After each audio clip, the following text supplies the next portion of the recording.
5번째 라이브 강의를 시작하겠습니다. 오늘 수업의 시작 시점에 제가 여러분들에게 다시 한번 짚어드릴 부분이 있는데, 그 부분은 이렇습니다. 어째서 락강은 이런 변화를 시도하는가? 물론 자신의 이론이 언제나 완벽하지는 않다라고 생각할 수 있기 때문에 그걸 갈고 닦아서 더 발전된 이론으로 전개시켜 나가는 거. 자, 그건 누구에게나 의미 있는 일이니까 그렇게 했다라고 볼 수 있겠지만, 근데 이 정도까지의 변화를 추구한다라는 것, 자, 거기에 대해서는 어떤 이유가 있을 것 같아요. 물론 이런 변화들은 모든 이론가들에게, 모든 사상가들에게 발견이 되는 부분이죠. 예를 들면 하이데거에게도 이론적인 변화들이 관찰이 되잖아요. 쭉 관찰이 되고, 예를 들면 우리가 존재와 사건 강의 수업을 하고 있는 바디우에게도 전기 바디우와 후기 바디우가 나뉘어지는 변화의 모습들을 보여주고 있죠. 자, 이렇게 변화하는 데에는 다 이유가, 물론 누구에게나 이런 변화들이 존재하는데, 그 변화의 이유를 들어보는 것도 의미가 있을 것 같아요.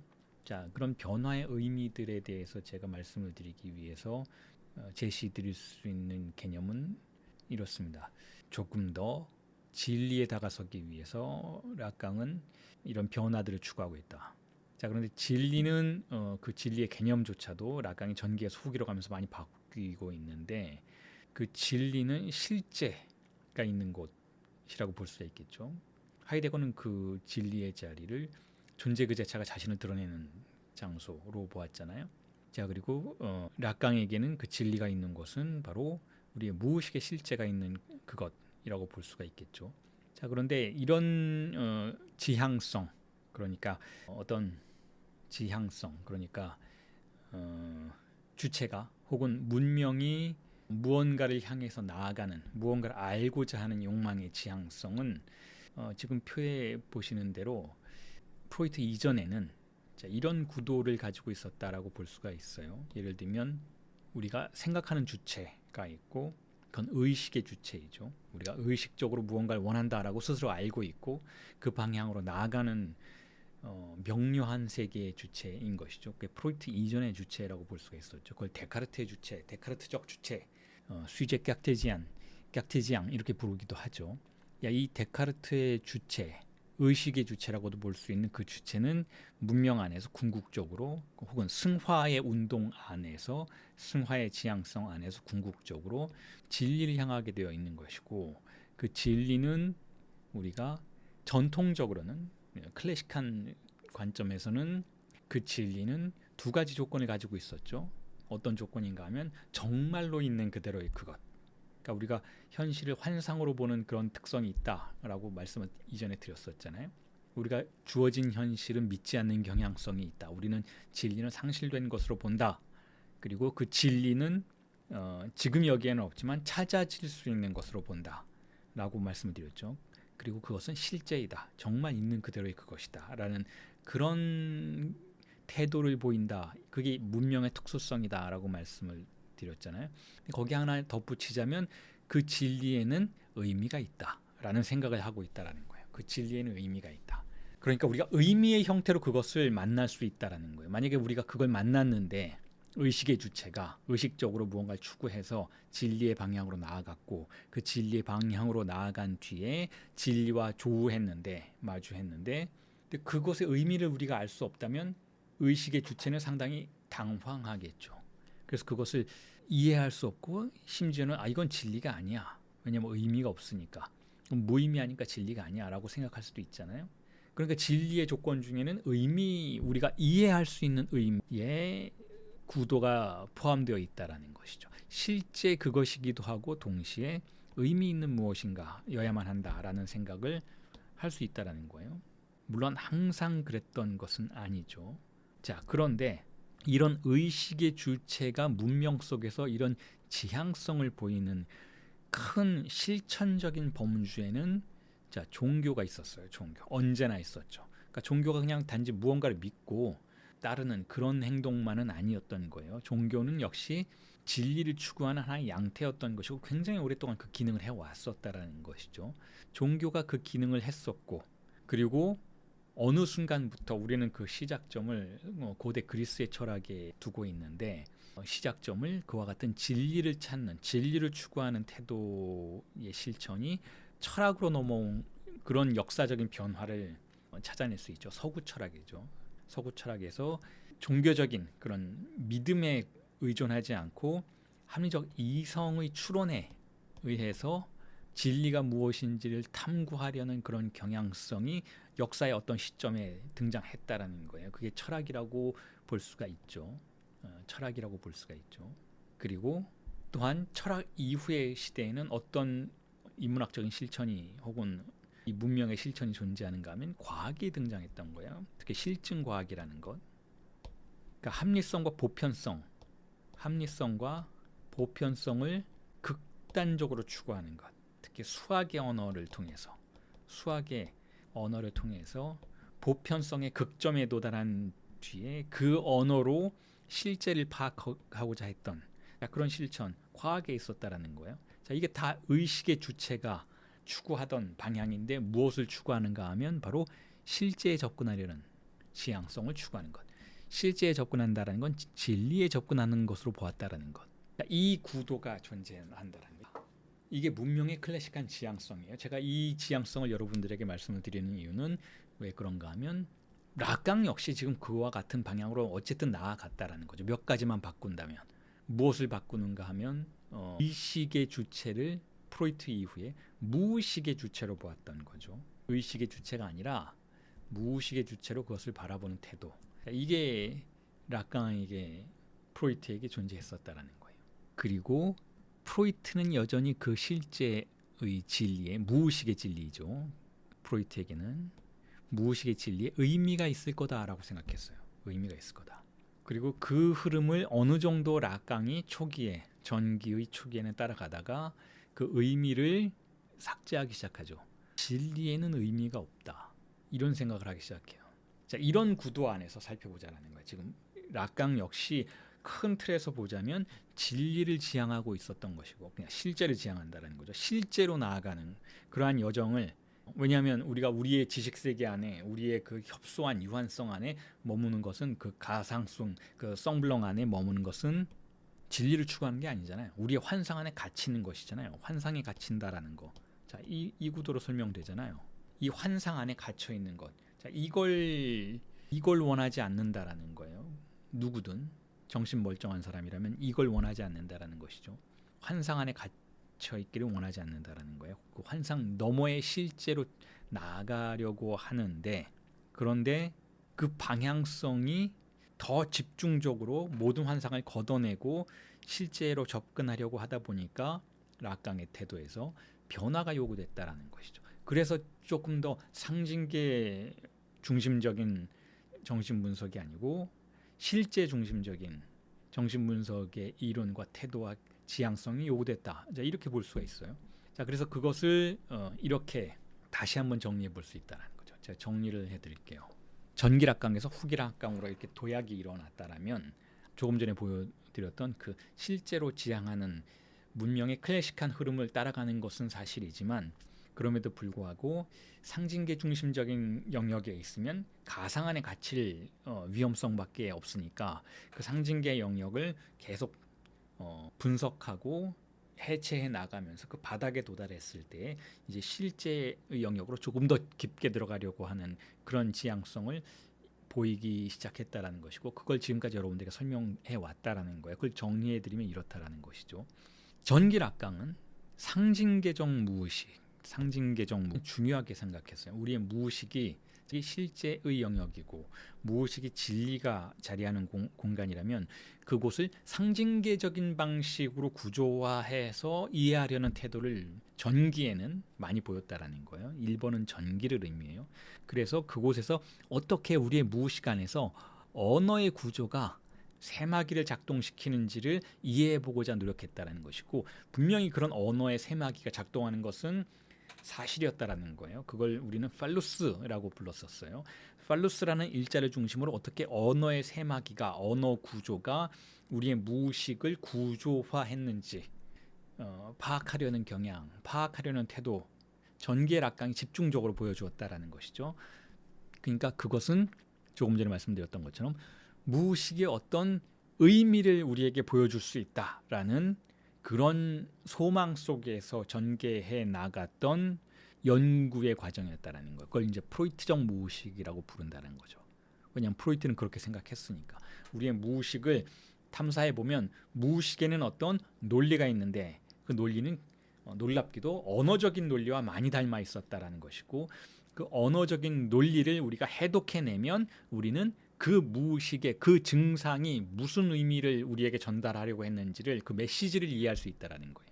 자, 그게 프로이트적 무의식의 세계, 프로이트적 정신분석의 세계였어요. 거기서 도약이 일어난다는 거죠. 2번으로. 물론 우리의 무의식이 그런 언어적 구조에 의해서 장악당해 있는 건 사실이에요.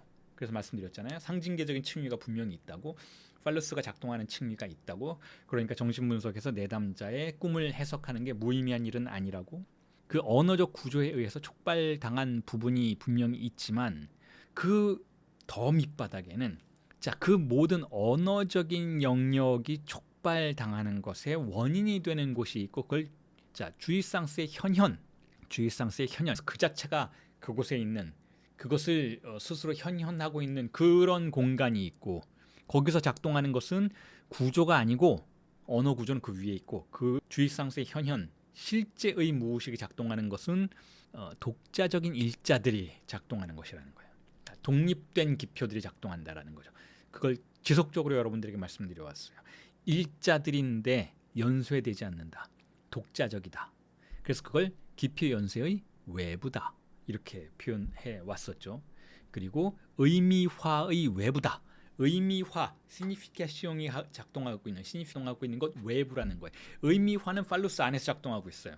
우리의 무의식에 팔루스의 영역이 있고 언어에 의해서 셈해지는 영역이 있는데 거기는 의미화의 영역이고, 전기락강은 그것을 상상계적인 공간이라고 봤다라는 거예요. 상징계에 종속된 상상계적 공간이 바로 의미화의 공간이다라고 봤다라는 것이죠. 자, 그런데 이제 후기락강으로 나아가면서 그것 외부에 실제 무의식이 존재한다라는 것을 강조하기 시작했다라는 거예요. 자, 그래서 또다시 정리를 하면 이래요. 프로이트적인 세계, 무의식의 세계는 정신분석이 무엇인가 하면 암호를 해독하는 과정이었어요. 그래서 여러분 프로이트주의자들 만나면 이 암호 해독을 굉장히 중요시하죠. 꿈 해석을 굉장히 중요하게 생각하죠. 암호 해독을. 이런 꿈을 꾸면 당신은 이런 사람이야.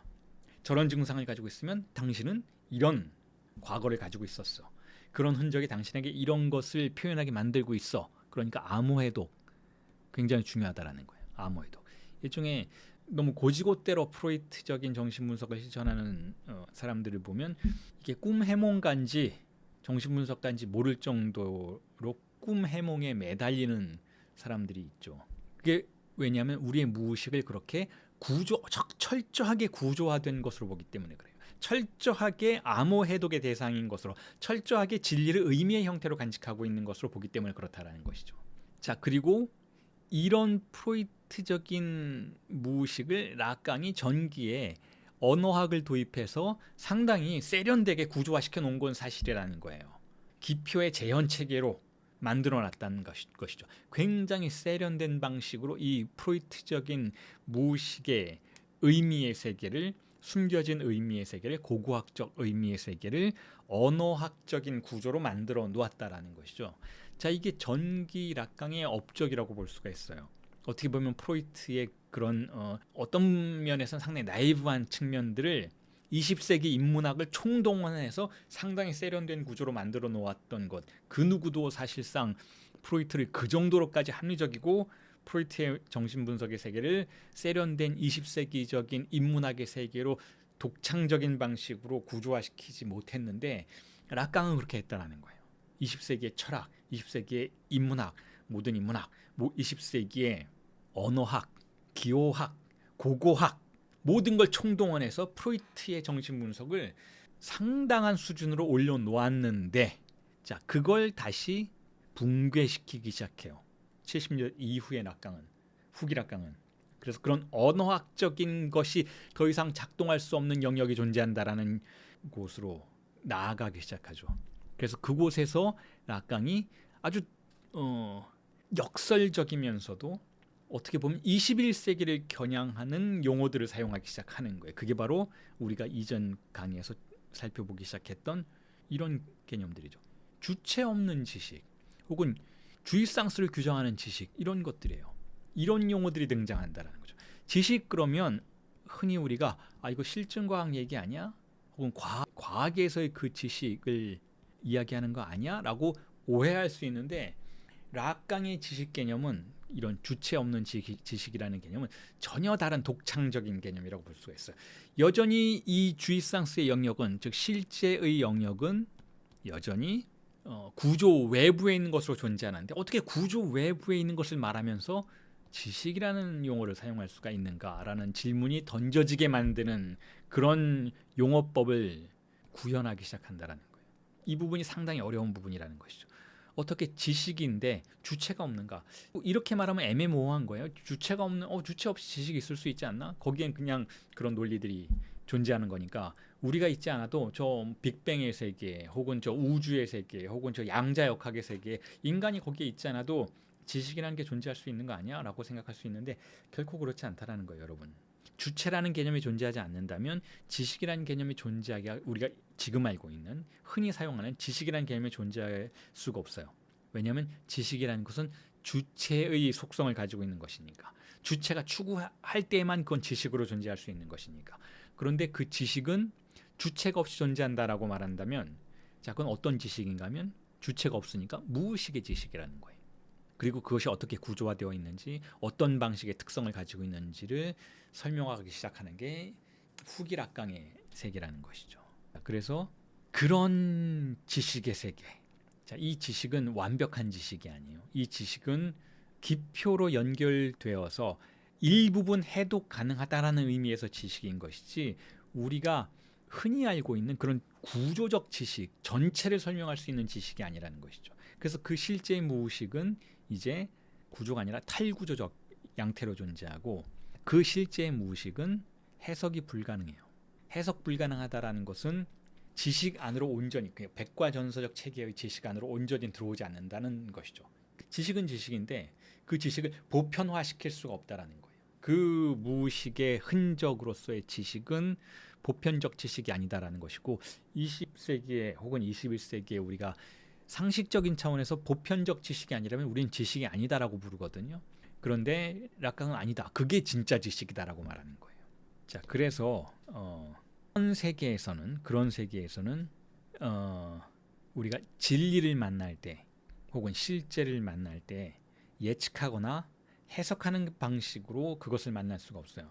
그 대신 우리가 그것을 만날 때는 유일하게 그것을 만날 수 있는 방법은 사건적인 방식이라는 거죠. 그러니까 그건 어떤 출몰하는 사건이에요. 실제는 물론 프로이트에게도 증상은 출몰하는 사건이었어요. 그리고 증상은 진리가 혹은 실제가 우리 앞에 있다라는 표현이었던 것이죠. 하지만 이 출몰하는 사건은 현재 존재하는 언어로는 보편적인 언어죠. 보편적인 지식인 것이죠. 그것으로서는 포착되지가 않아요. 그것으로서는 해석되지가 않는다라는 것이죠. 해독되지 않는다라는 것이죠. 그러니까 의미를 가질 수가 없다라는 거예요. 우리가 의미가 있다, 그리고 그 의미를 나눌 수 있다, 최소한 분석과 내담자가 그 의미를 나눌 수 있다는 건 무슨 뜻인가 하면, 그 의미가 우리 세계를 지배하고 있는 지식의 체계 안에 들어오는 의미란 뜻이에요. 그러니까 그걸 무슨 의미라고 부르냐면 유한성의 의미라고 부르죠. 왜냐하면 우리의 지식 체계 안으로 들어온다라는 것은 무슨 뜻인가 하면 한계를 가지고 있다라는 거예요. 한계를 가지고 있으니까 유한한 것이죠. 유한성의 세계 안으로 들어오는 것을 우리는 지식, 보편적 지식이라고 부를 수가 있는데, 물론 유한성 안에 무한성의 영역까지 나갈 수 있는 것인데도 불구하고 보편적 지식이라고 한다면 해결적인 절대지라고 할 수가 있겠죠. 그런데 그건 환상인 것이죠. 그런 건 존재할 수가 없어요. 우리가 보편적으로 공유 가능하다라고 말할 때 그 지식은 유한성의 지식인데, 그 유한성의 지식과 이 출몰하는 사건으로서의 실제는 맞지 않다라는 거예요. 항상 초과한다라는 것이죠. 그래서 의미는 우리가 유한성의 지식의 체계 내부로 주체를 유혹해 들어가는 경향이 있어요.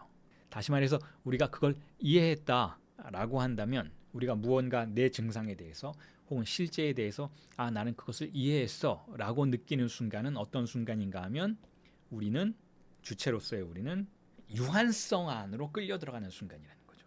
그러니까 우리가 의미를 이해하는 것은 함정이라는 거예요.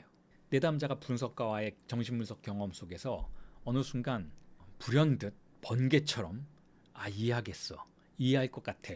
우리가 지금 뭘 하고 있는지 이해할 것 같아 라고 느끼는 순간은 진리를 갖는 순간이 아니고 쥐고 있던 진리를 놓치는 순간이라는 거예요. 그러니까 역설적이죠. 내담자가 나는 지금 이해했어. 나는 지금 내가 누구인지 알 것 같아 라고 느끼는 순간, 즉 의미를 움켜쥐는 순간, 그리고 그 의미는 나만의 의미가 아니라 모두가 이해할 수 있는 의미. 그래서 내가 이 경험을 가지고 바로 바깥으로 나가서 사람들에게 나는 이런 경험을 했어요. 어떻습니까? 라고 말할 때 사람들이 박수 쳐주는 순간이 가능한 그런 의미는 주체를 유한성 안으로 가두어 버리는 의미의 순간이라는 거예요.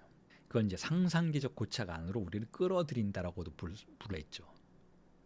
그러니까 주체가 의미를 진리의 형태로 갖는 것은 상상계적 안으로 갇히는 순간이라고 볼 수가 있다는 거죠. 물론 이것이 그렇게 무의미한 건 아니에요. 여기서 무의미하다는 건 아무것도 아닌 순간은 아니라는 것이죠. 그런 순간들이 우리에게 필요하다라는 것이죠. 그런 순간들이 우리에게 필요하고 그런 순간들이 우리를 안심시켜주고 그런 순간들이 우리가 살고 있는 현실 세계를 확고하게 만들어줘요.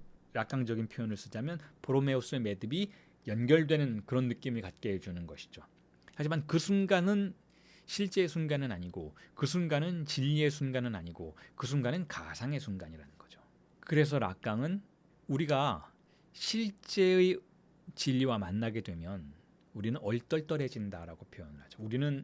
우리가 지금 뭘 하고 있는지 모르게 된다라는 거예요. 진리는 그런 순간을 말하고 진리는 그런 순간을 우리에게 제공한다라는 거죠. 자, 그래서 지금 제가 여러분들에게 나누어드린 PDF 파일하고는 조금 순서가 달라요. 여기 보이는 순서가 조금 교정이 되어서 오늘 아침에 제가 좀 바꾼 부분이 있어서 순서가 다른데 그걸 양해하시고 참고하시고 지금 이 PPT를 보아주시면 좋겠는데, 그래서 정신분석에서는 우리가 조금 전에 제가 여러분들에게 보여드렸던 그 문명의 클래식한 지향성, 진리를 향하는 지향성이 조금 바뀌어 있어요. 정신분석에서는 자, 어떻게 바뀌어 있는가 하면 아까 말씀드렸던 것처럼 주체가 빗금쳐져 있죠. 자, 그 주체가 빗금쳐져 있다는 것은 의식적으로 판단하는 주체를 일단 믿지 않는다라는 거예요. 정신분석은 일단 그렇게 시작해요. 그러니까 소외되어 있다, 무언가로부터 소외되어 있다라고 생각하죠. 그 소외되어 있음은 주입상스로부터의 소외일 수도 있지만, 즉 핍진한 상태, 나는 즐기지 못하는 상태, 혹은 억압된 상태를 말하는 것이기도 하지만 분열되어 있다라는 의미도 있어요. 분열되어 있다. 그러니까 나는 나의 의식과 무의식이 분열되어 있어서 내가 의식적으로 무언가를 하는 것 같지만 사실은 나는 다른 걸 하고 있다라는 거예요. 내가 무엇을 하는지 나는 모른다라는 거예요. 그런 상태의 주체를 가정하고 그 상태에서 실제가 어떻게 등장하는지를 파악하고자 해요. 정신분석은 진리가 어떻게 등장하는지를 파악하고자 한다라는 것이죠. 그리고 그런 상태에서 진리가 어떻게 등장하는지를 파악해 보았더니 진리가 만약에 실제의 형태로 우리 앞에 등장한다면 그것은 의미를 갖지 않는다라는 거예요. 왜냐하면 조금 전에 말씀드렸던 것처럼 의미는 어때요? 우리를 유한성 안으로 가두어 버린다라는 거예요. 자, 이 부분은 이해를 하실 수도 있고 혹은 이해하기가 어렵기도 하고 혹은 이해는 가지만 정확히 그게 어떤 방식으로 이루어지는지에 대해서는 모호한 상태로 남겨질 수도 있어요. 왜 의미를 이렇게 거부할까? 지금 제가 강의할 때도 그렇지만 락강은 왜 이 의미를 이렇게 무의미한 것으로, 의미 자체가 그렇게 대단하지 않은 것으로 만들까? 왜냐하면 우리가 무언가를 깨달았다라고 느끼는 순간, 특히 정신분석 상황에서 내담자가 도대체 이게 뭐 하는 거지? 라고 질문을 던지다가 정신분석 과정에서 분석가가 어떤 해석을 해주고 나서 그렇군요. 이게 그런 의미를 가지고 있었군요. 나의 증상이 그렇기 때문에 이렇게 등장하는 것이군요. 내가 그렇기 때문에 이렇게 말을 하는 것이군요. 혹은 그렇기 때문에 나는 정신분석을 받아야 했었던 것이군요. 라고 의미의 형태로 그 상황을 이해하는 순간 나는 어딘가에 도달한 느낌을 분명히 받고 있기 때문에 그렇다라는 거예요. 그게 중요한 것처럼 느껴진다라는 것이죠. 자, 그런데 그런 도달은 조금 뒤에 계속해서 여러분들에게 설명을 드리겠지만 그렇게 도달하는 것은 오히려 진리를 놓치는 순간이라는 거예요. 그렇게 도달하는 것은. 왜냐 하면 그 의미는 결국 어디서 왔어요? 그 의미는 결국 분석가의 지식으로부터 오는 것처럼 느껴지죠. 분석가가 그렇게 해석해 주었으니까, 혹은 분석가가 세팅해 놓은 분석 과정 안에서 내가 그걸 경험했으니까 분석가에게 전의를 더 강화시킬 수가 있겠죠. 그러니까 그 의미는 결국은 어디서 온 거예요? 내가 만들어낸 게 아니라 분석가로부터 온 것이죠. 분석가는 누구예요? 대타자인 것이죠. 대타자로부터 그 의미를 나는 부여받은 거예요. 내가 어떤 방식으로 의미를 찾던 그 의미는 나보다 더 뛰어난 무언가로부터 온 것처럼, 그게 신이 되었건 부모님이 되었건 선생님이 되었건 혹은 선배님이 되었건 혹은 어떤 영적인 존재가 되었건 무언가 누군가가 나한테 주는 형태로 항상 등장한다라는 것이죠. 그 의미라는 것은. 그래서 우리는 그 의미를 이렇게 표현해요. 찾았다라고 표현해요. 어딘가에 숨어 있었던 걸 찾았다라고 표현을 하죠. 내가 의미를 발명했다라고 창안했다라고 표현하지 않고, 그렇기 때문에 우리는 그 의미를 손에 쥐는 순간 오히려 전의의 혹은 대타자의 종속관계 안으로 들어가 버려요. 그렇기 때문에 결코 그 주체는, 그 내담자는 진정으로 실제와 마주한 것이 아니게 되어버리는 것이죠. 오히려 실제를 밀어내고 썽블렁의 세계, 가상의 세계, 대타자의 세계 안으로 숨어버리는 그런 사태가 되어버린다라는 거예요. 그러니까 결국 우리가 어떤 실제를 진리의 형태로 만날 때에는 의미가 없어야 한다라는 거예요. 그건 사건적이어야 한다라는 것이죠.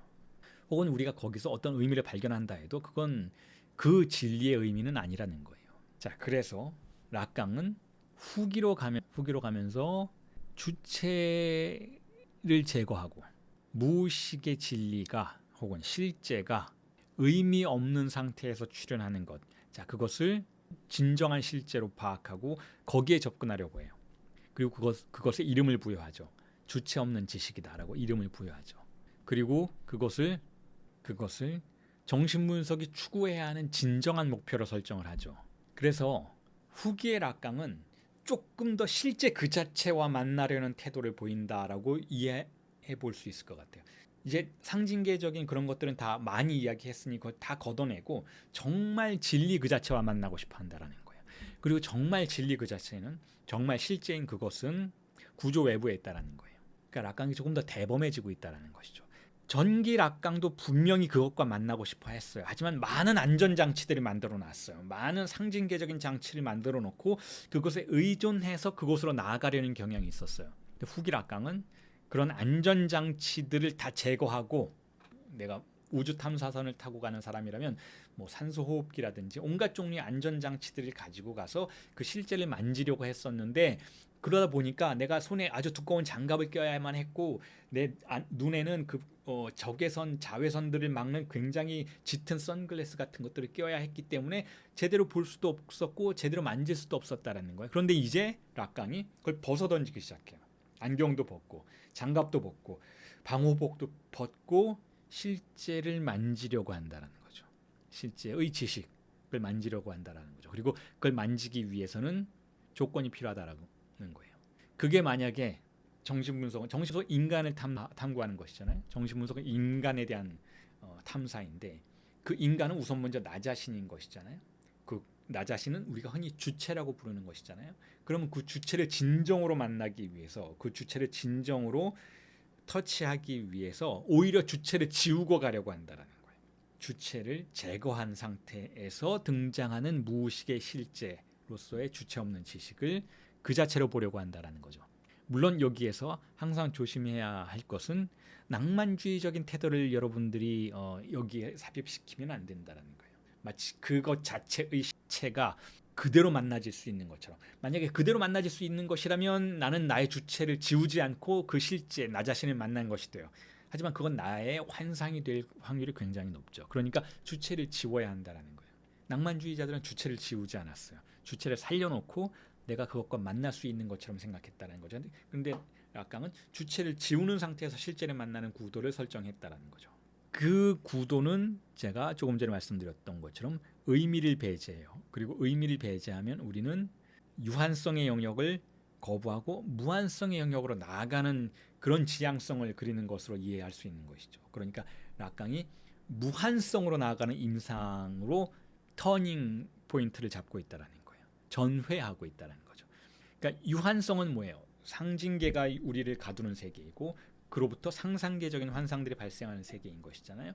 그 안에서 전기의 락강은 그 상징계의 영역 안에서 거기서 명렬하듯이 등장하는 실제의 간극들을 탐사했어요. 그러니까 어느 면에서는 어떤 면에서 상징계 안에서 탐사하고 있었던 것이죠. 상징계 안에서 등장하는 구멍들, 나타났다가 사라지는, 전멸하는 그 실제의 사건들을 파악하고자 했다면, 자, 그건 어떤 의미에서는 유한성 안에서 발생하는 무한성들의 사건들이었는데, 사실은 여전히 이 유한성의 상징계의 종속된 그런 구도로서의 실제들, 사건들이었던 것이죠. 자, 그런데 지금 조금 더 대담해졌다고 말씀드렸잖아요. 이제는 그 유한성 바깥으로 나아가려고 해요. 그러니까 정신분석의 임상 자체가 무한성의 영역으로 나아가는 그런 지향성을 추구하게 됐다라는 거죠. 그리고 이거야말로 소외 없는 실천이라고 생각한다라는 거예요. 이거야말로. 왜냐하면 대타자, 배제한 상태에서 정신분석의 영역을 탐사해 나가는 것이니까, 혹은 전이 자체를 종결시키는 방식으로 임상을 추구해 나가니까 이건 소외 없는 실천이라는 거예요. 그리고 이거야말로 그야말로 무신론적 절정이라는 거죠. 여러분 그렇게 말씀하실 수도 있을 것 같아요. 아니 뭐 무신론이라는 게 뭐 교회에 다니는 거, 종교를 갖는 이런 실천 말고는 다 무신론 아니냐? 라고 생각하실 수도 있어요. 무슨 뭐 과학자들도 무신론자들 아니야? 과학을 통해서 인간을 이해하려는 것은 그 무신론 아니야? 뭐 기독교를 가정하자면 기독교는 뭐 창조론 믿는데 아니 창조론 아니다. 진화론 믿는 것만으로도 무신론의 세계로 나가는 거 아니냐라고 생각할 수 있겠는데 그렇지 않다라는 거예요, 여러분. 진화론을 주장한다고 무신론자가 되는 게 아니에요. 그 락강이 했던 유명한 말을 제가 자주 반복하잖아요. 세미나 11에서 신은 무의식이다라고 이야기하잖아요. 신은 무의식이다라는 건 무슨 뜻이에요? 우리는 무의식의 영향력 아래에서 우리는 무의식 세계에 지배받고 있으니까 무의식의 영향력 아래에서 우리는 항상 무언가의 전이를 일으키면서 살아가고 있다라는 거예요. 그래서 어떤 지식이 존재한다라는 것, 절대적인 지식이 존재한다라는 것, 모든 것을 설명할 수 있는 그런 실증과학의 지식이 존재한다라는 것을 믿는 순간 우리는 이미 신을 믿고 있는 거나 마찬가지라는 것이죠. 물론 기독교의 신이나 이슬람의 신은 아니겠지만 그거보다 조금 더 숨겨진 신이겠지만 모든 사태를 절대적으로 완벽하게 설명해 줄 수 있는 과학적인 실증과학의 지식을 설정하는 순간 우리는 그걸 소유한 누군가를 항상 상상하게 된다는 것이죠. 항상 전이를 일으키는 상태 안으로 들어갈 수밖에 없다는 거예요. 근데 락강은 지금 주체 없는 지식 혹은 실제 그 자체를 설정하면서 그리고 어떠한 지식도 전체를 설명할 수 없다라는 것을 규정함으로써 무신론의 절정으로 들어가고 있어요. 그러니까 정신분석을 진정한 무신론으로 만들려고 하는 것이죠. 정신분석이 전이를 통해서 작동한다라는 것은 이미 정신분석도 어떤 면에선 종교적 실천이라고 볼 수가 있다라는 거예요. 그런데 그 종교적 실천이 전이가 어떤 파국을 어떤 한계점을 갖고 있는지를 가늠하고 그 너머를 생각한다라는 것 자체가 무신론의 절정을 탐사하는 행동이라고 볼 수가 있는 것이죠. 그렇게 해서 락강은 정신분석을 극도로 윤리적인 것으로 만들려고 한다는 거예요. 극도로 윤리적인 것, 윤리의 극점으로 향하려고 한다는 것이죠. 윤리는 뭐예요? 여기서 말하는 이 윤리라는 것은 무엇인가요?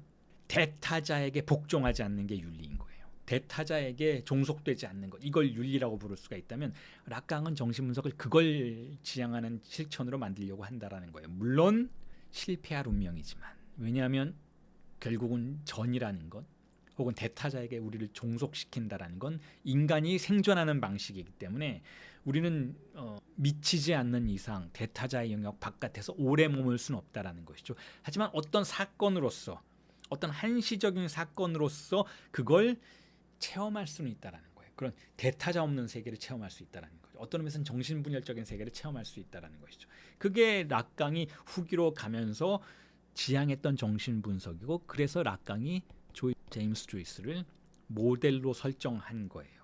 대타자의 바깥에서 어떻게 스스로가 대타자가 되는지, 어떻게 스스로가 말의 창조자가 되는지를 제임스 조이스의 사례를 차용해 옴으로써 새로운 이론을 도모하고 있었다라는 거죠.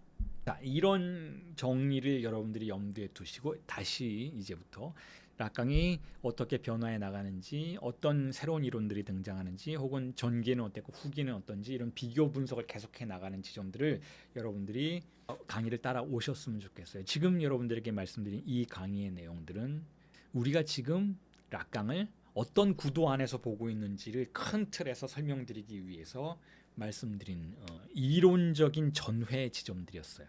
그러니까 락강만을 우리가 보는 게 아니라 혹은 문명 자체가 혹은 우리가 인문학을 탐사한다라는 것 자체가 어떤 구도를 가지고 있었고 혹은 어떤 구도로 변화할 수 있는지에 대한 큰 틀에서의 조망점들을 설명드리는 강의였습니다. 자, 그럼 그 다음 내용으로 나아가면 이래요.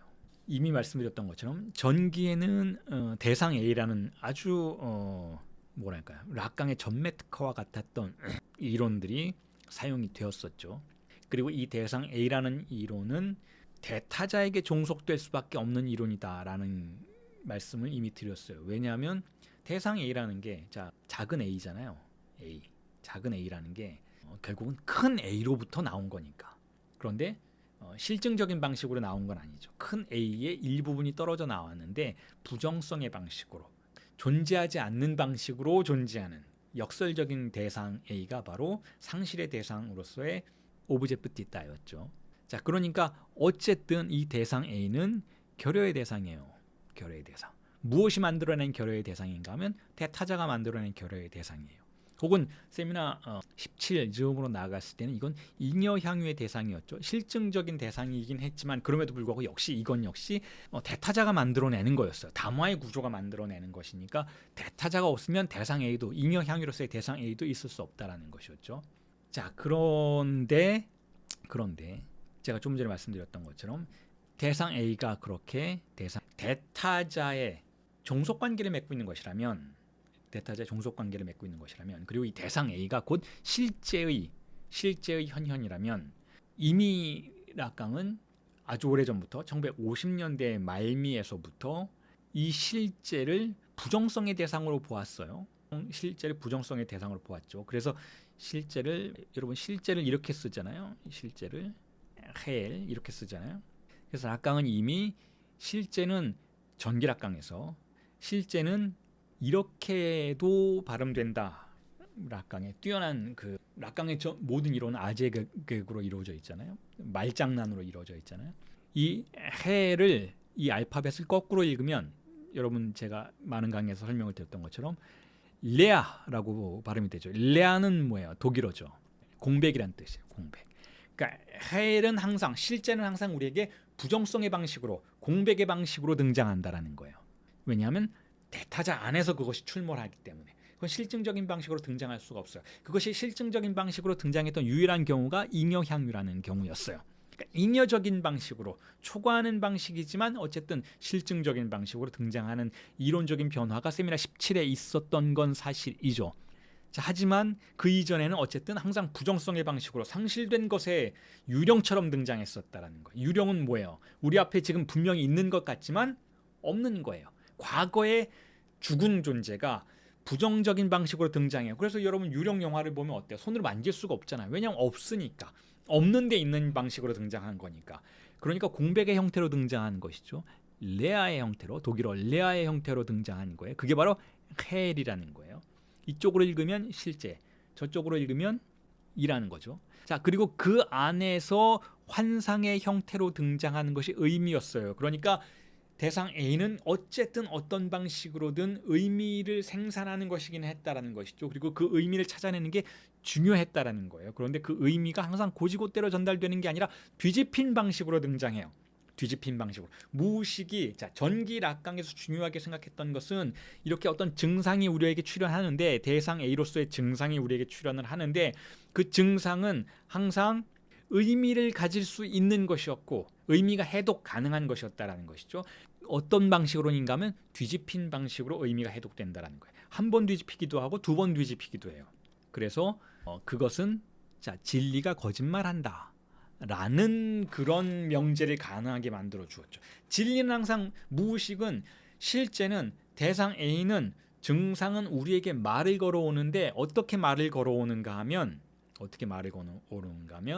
거짓말하는 방식으로, 말을 걸어온다라는 거예요. 그러니까 내담자가 자신의 어린 시절을 얘기하면서 나는 아버지를 싫어했어요, 증오했어요 라고 말한다면 그 말은 진리의 말이긴 해요.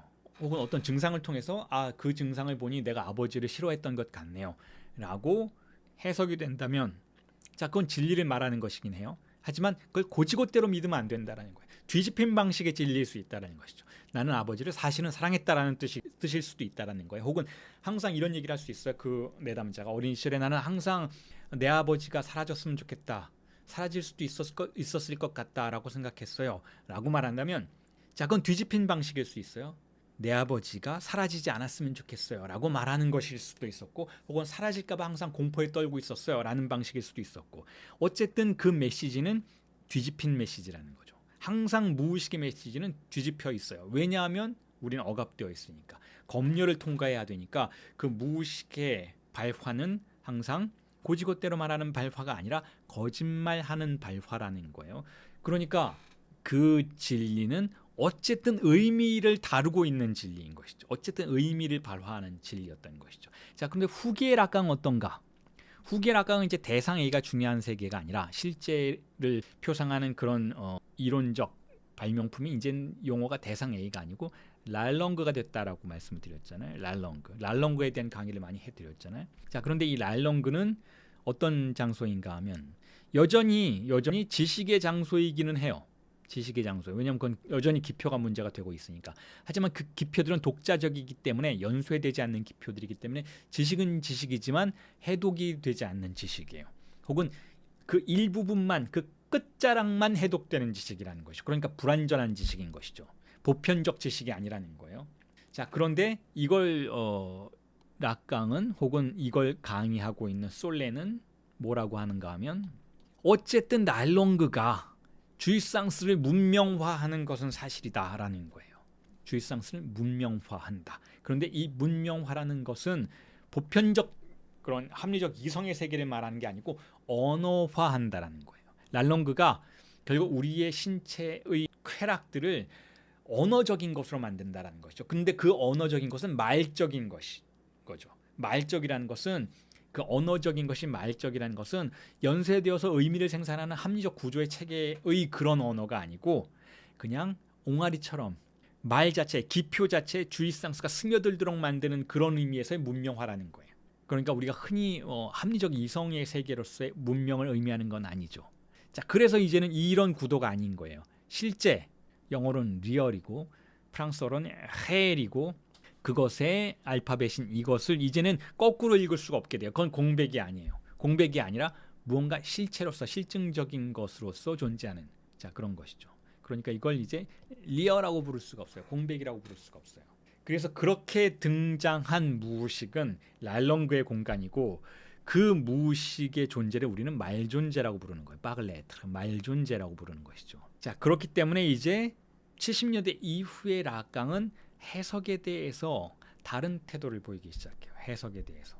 분석 방식도 그렇고, 분석의 목표도 그렇고, 어떻게 분석을 종결시키는지도 그렇고, 혹은 그렇게 분석에서 등장한 지식을 어떻게 전수할 것인지, 어떻게 공유할 것인지에 대한 문제도 그렇고, 혹은 전이에 대한 문제도 그렇고, 모든 개념들에 대해서 변화가 일어나죠. 전회가 일어나요. 그런데 이 강의를 듣는 여러분들이 그런 말씀하시는 분들이 있으실 것 같아요. 저한테. 아니, 백상현이 세미나 10일 강의할 때도 이런 얘기 하지 않았냐. 특히 세미나 10일 강의할 때 서론 이야기하면서 정신분석은 시적인 실천이다. 그러면서 정신분석에서 그 과학적 지식, 실증과학적 지식은 중요하지 않다. 뭐 이런 얘기 하지 않았냐. 이미 세미나 10일에서, 세미나 10일 60년대 초반인데 이런 질문을 던지시는 분이 있을 수 있어요.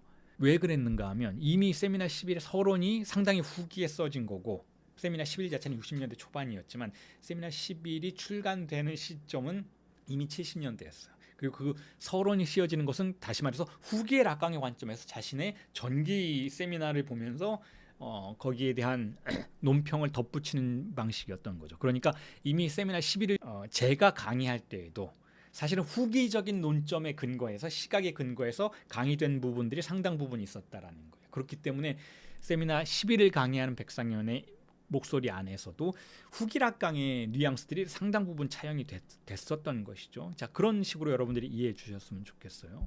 그래서 이제 이런 방법의 변화들, 강조점의 변화들이 어떻게 일어나는지에 대한 설명들을 하나하나 다시 짚어나가는 그런 강의들을 전달을 드릴 텐데, 그 중에서 가장 여러분들에게 먼저 짚어드릴 부분이 지금까지도 많이 이야기가 됐지만 전이라는 개념이에요. 자, 전기락강에서는 전이라는 개념이 상당히 중요했어요. 근데 그냥 고지고대로 프로이트의 전이를 받아들이는 방식으로 중요하진 않았어요. 여러분들이 이미 50년대 중후반의 세미나였던 전이라는 8번째 세미나죠.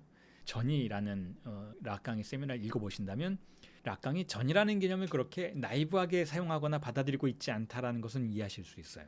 자, 그런데 후기로 가면서 오히려 이 더욱더 강조점을 이 전이라는 것을 어떻게 재해석해내고 파괴하고 전이 너머로 나아가는 것은 무엇인지에 대한 고민들이 더욱더 활성화되는 시기인 것이죠. 후기 락강이. 그래서 이 전이라는 것에 대해서 여러분들에게 이미 지금부터 말씀을 드릴 텐데, 어떤 의미에서는 락강이 전기무의식에서 후기무의식으로 나아가는, 혹은 전기이론에서 후기이론으로 나아가는 그 변곡점을 이렇게 표현할 수도 있을 것 같아요. 전이의 무의식에서 또 다른 무의식으로 나아가는 것. 자, 이게 솔레가 이걸 설명하는 용어이기도 한데, 그러니까 우리가 무의식이라는 것을 프로이트에 의해서 발명된 이 무의식이라는 개념을 가정할 때 이렇게 생각해 볼 수 있다는 거예요. 이미 프로이트의 무의식은 하나의 이름을 가지고 있는데, 그 이름이 뭐냐면 전이라는 거, 트랑스페크라는 거, 트랑스페크라는 이름을 가진 무의식이라고 볼 수가 있고, 그걸 중심으로 분석이 이루어졌다는 거예요. 프로이트의 정신 분석이 이루어졌다라는 것이죠. 그런데 락강은 거기서 나아가고자 한다는 거, 벗어나고자 한다는 거죠. 다른 무의식으로 지향하는 그런 이론적인 작업들이 발견되고, 특히 70년대 이후에 그런 이론들이 적극적으로 그런 작업들이 발견이 되는데, 자, 그렇다면 왜 전이가 무의식의 한 이름인지에 대한 설명이 필요하겠죠. 자, 이렇게 설명을 드릴 수 있을 것 같습니다.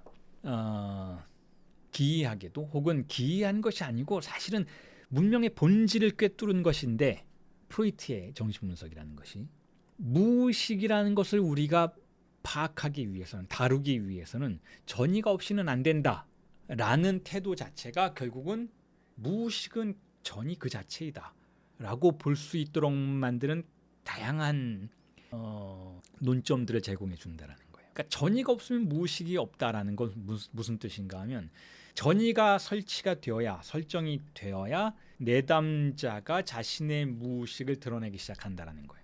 그러니까 전이라는 건 절대적 조건이라는 것이죠. 정신분석에서 전이라는 건 절대적 조건이라는 거예요. 왜 그럴까요? 일단 협소한 영역에서만 바라보면 그건 좀 이상하잖아 라고 우리 생각할 수 있잖아요. 아니, 정신분석이라는 거 왜 전이가 꼭 필요해? 즉, 내담자가 분석가를 믿고 따르고 마치 부모처럼 생각하는 것, 이 심리적인 설정이 왜 필요해? 이거 너무 종교적인 거 아니야? 이거 무슨 이렇게 비판할 수 있잖아요. 그래서 락강 정신분석을, 혹은 정신분석 자체를 외부에서 보면 정신과 의사들 혹은 다른 심리학자들이, 심리 상담사들이 보면, 아니, 저렇게 전이를 중요하게 생각하는 정신분석은 사실은 무슨 어떤 과학적 실천이기보다는 뭐 어떤 종교적인 구루, 어떤 두목, 종교적인 어떤 선생님, 종교적인 어떤 지도자, 맹신하는 아주 위험한 실천 아니야? 라고 생각할 수가 있어요. 그리고 정신분석은 그걸 부정하지 않죠. 왜냐하면 그런 강력한 전이가 설정이 되어야 내담자가 무의식을 열기 시작하니까. 그러면서 한 가지 이야기를 덧붙이죠. 이렇게 덧붙여요. 우리만 그런 게 아니야. 너희들도 그래. 혹은 더 그래. 라고 말하는 거예요. 그리고 우리만 그걸 알아. 정신분석은 전이가 이곳에서 작동한다는 걸 알고 내담자에게 설명도 하고, 이게 중요한 과정이다. 그리고 이게 중요하지만 여기에는 한계가 있고 이걸 너무 많이 끌고 나가면 안 된다. 이건 세팅 안에서만 우리가 다루어야 하는 것이지 이걸 가지고 다른 걸 해서는 안 된다는 걸 미리 말하는 것이죠. 하지만 다른 곳에서는, 교회에서는, 혹은 정신과 상담실에서는, 혹은 심리 상담실에서 거짓말한다라는 거예요. 전이 일으키면 안 돼요, 여러분. 환자에게 그렇게 얘기한다는 거예요. 저를 믿지 마세요. 저는 그냥 한 개 의사일 뿐이에요. 저는 의사일 뿐이지 환자분의 인생을 책임질 사람 아니에요. 저는 그냥 일개 의사이니까 제 처방전을 그냥 따라주시면 되고 그 이상은 아니에요. 저를 뭐 대단한 사람으로 보지 마세요. 라고 거짓말을 한다라는 거예요. 누가 의사를 대단한 사람으로 보지 않겠어요, 여러분? 누가 의사 선생님이 주는 그 알약이 그 약이 무슨 약인지도 모르고 1년, 2년을 복용하겠어요. 믿으니까 하는 거지. 절대적으로 믿으니까 저 사람이 나한테 주는 약을 먹고 내가 수년간 버티는 거예요. 정신과가 아니라도 외과를 가보세요, 여러분. 내가 저 의사 선생님을 믿으니까 내 배를 갈라서 창자를 꺼내는 걸 그냥 놔두는 거지. 안 믿으면 어떻게 그렇게 하겠어요? 조금이라도 안 믿으면 의사를 바꾸죠. 조금이라도 안 믿으면 정신과에 가지 않아요. 다른 곳에 가요. 전이는 어디서나 작동하고 있어요. 그런데 마치 그것이 작동하지 않는 것처럼 이야기하죠. 심리상담사들이 이렇게 얘기하죠. 우리는 동등한 관계입니다. 상담사인 저하고 내담자인 여러분하고 환자분하고 동등해요. 자, 그런데 제 이야기를 한번 들어보세요. 라고 시작하는 거예요. 이게 거짓말인 거예요. 여러분 텔레비전에 나오는 그 오은영 박사를 한번 보세요. 종교의 교주처럼 말하잖아요. 그 말을 다 믿고 따른다라는 것 자체가 동등한 관계로서는 설정되지 않아요. 동등한 사람은 그 말을 믿지 않아요. 그럼 전이가 안 일어난 거죠. 그러면 치료도 되지 않는 거예요. 그 사람의 무의식이 발현되지가 않는 것이니까 믿고 따르지 않게 되면 치료도 일어나지 않는 것이죠. 전이는 어디서나 작동하고 있어요. 지금 여러분과 저 사이에도 작동하고 있어요. 여러분이 그 비싼 돈을 내고 저하고 이렇게 인터넷을 매개로 해서 이런 지식들을 여러분들이 저에게 전달받고 있다는 사실 자체가 저를 믿고 계시기 때문에 그런 것이지, 저를 믿지 않는다면 이 강의 내용 어쩌면 다 사기일 수도 있어. 내가 지금 락강에 대해서는 잘 모르겠지만 저 사람 락강의 책 한 자도 안 읽어보고 자기가 지어낸 얘기 막 하고 있는 것일 수도 있어 라고 생각하신다면 이 강의를 들을 수가 없죠. 전이는 여기서도 일어나요. 어디에서나 일어나고 있어요. 여러분들이 생활하는 공간 어디에서나 전이는 막강한 영향력을 발휘하고 있죠. 어떤 의미에서는 문명 자체가 전이인 거예요. 우리가 문명 자체에 대해서 신뢰하고 그 문명을 작동시키는 다양한 권력의 포인트들에 대해서 전이를 일으키지 않는다면 우리는 이 문명 안에 우리를 종속시키지 않아요. 이 문명이 설정한 모든 법들을 따르려고 하지 않아요. 문명이 우리에게 가르쳐준 가족의 가치, 사랑의 가치, 인간적인 가치, 국가의 가치, 애국심 이런 걸 전혀 따르지 않아요. 하지만 우리는 이미 무의식적으로 그걸 믿고 따르고 있다는 거죠. 우리는 전이 문명 안에서 전이 그 자체를 통해서 살아가고 있어요. 그런 것을 아주 작은 무대 위에 올려놓고 관찰하는 게 정신분석이라는 거예요. 그것이 전이다라고 알려주면서, 그러니까 정신분석이야말로 조금 과장되게 말한다면 가장 솔직한 실천이라는 거죠.